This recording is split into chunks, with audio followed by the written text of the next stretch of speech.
बिहार में विधानसभा चुनाव 2025 से पहले मतदाता सूची के विशेष गहन पुनर्निरीक्षण अभियान ने एक चौंकाने वाला खुलासा किया है। चुनाव आयोग की घर घर जांच में नेपाल, बांग्लादेश और म्यांमार के कई लोगों की पहचान हुई है जो फर्जी दस्तावेज के सहारे बिहार में अवैध रूप से रह रहे हैं और वोटर लिस्ट में अपने नाम दर्ज कराने की कोशिश कर रहे हैं। इस खुलासे ने सुरक्षा और राजनीतिक हलकों में हड़कंप मचा दिया है। आइए इस मुद्दे पर आपको विस्तार से समझाते हैं। बिहार में मतदाता सूची को ठीक बनाने के लिए चुनाव आयोग ने विशेष गहन पुनर्निरीक्षण अभियान शुरू किया।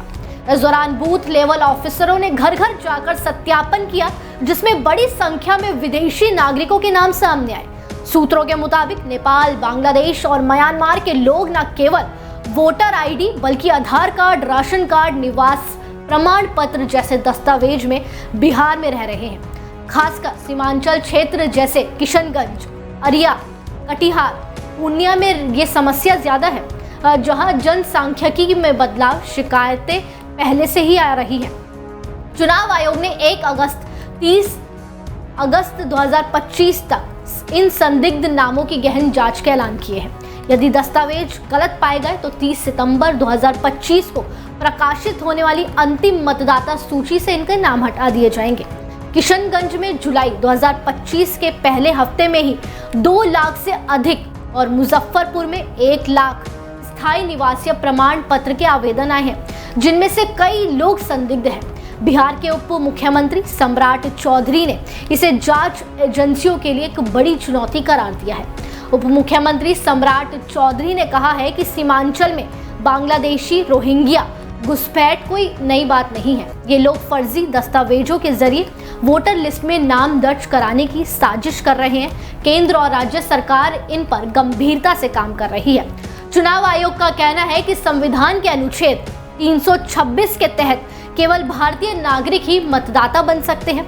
आयोग ने 7.9 करोड़ मतदाताओं की जांच के लिए 1 लाख BLO और 1.5 लाख BL को लगाया है। अब तक 80% से अधिक मतदाताओं ने अपने फॉर्म जमा करा दिए हैं और 25 जुलाई तक ये प्रक्रिया पूरी होने की उम्मीद है। हालांकि विपक्षी दलों ने इस अभियान को सत्तारूढ़ सरकार की साजिश करार दिया है। तेजस्वी और राहुल गांधी जैसे नेताओं ने इसका विरोध किया और सुप्रीम कोर्ट में याचिका तक दायर कर दी।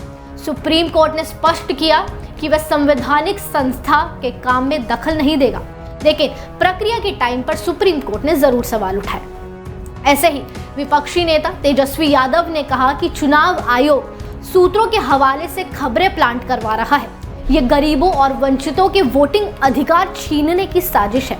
सीमांचल में बांग्लादेशी और रोहिंग्या घुसपैठ का मुद्दा देखा जाए तो दशकों पुराना है। 2019 में गृह मंत्रालय ने अनुमान लगाया था कि बिहार में करीब 10 लाख अवैध प्रवासी हो सकते हैं। हाल ही में आपको बता दें, रक्सौल बॉर्डर पर एक बांग्लादेशी नागरिक सैयद इकबाल गिरफ्तार हुआ है और इस समस्या को फिर से उसने उजागर कर दिया है। खुफिया एजेंसियां चेतावनी दे रही हैं कि नेपाल के रास्ते बांग्लादेशी और रोहिंग्या बिहार में घुस रहे हैं। बिहार में मतदाता सूची पुनर्निरीक्षण अभियान ने अवैध प्रवासियों के मुद्दे को एक बार फिर गरमा दिया है। चुनाव आयोग की सख्ती और जांच से ये साफ है कि गलत दस्तावेजों के आधार पर वोटर लिस्ट में जगह बनाने की कोशिश नाकाम होगी। लेकिन सवाल यहाँ ये है कि क्या प्रक्रिया निष्पक्ष और पारदर्शी होगी? इसका जवाब सितंबर की 2025 को अंतिम दिन में मिलेगा।